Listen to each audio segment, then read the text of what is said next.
Supprimer le soudage manuel en robotisant cette opération, c'est le souhait du dirigeant de cette entreprise dinanaise. Grâce au plan industriel breton, il a fait appel à un expert avant de se lancer.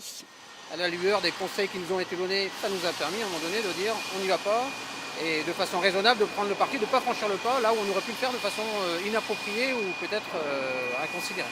Aider les entreprises à faire le bon choix et à se moderniser, c'est l'objectif du plan industriel breton. 4 millions d'euros ont été réunis pour les 2 prochaines années.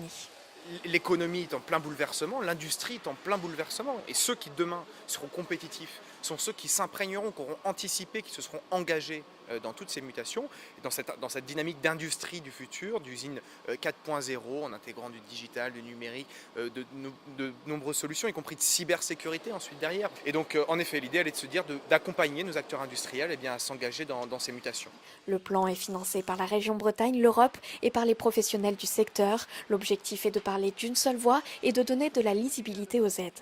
C'est une démarche contributive, collective, d'une alliance qui s'est constituée pour mettre en commun des moyens, ressources humaines, des finances également. Et toute cette alliance va être porteuse d'une seule et même réponse qui s'adresse de façon prioritaire aux PME et aux PMI de notre territoire.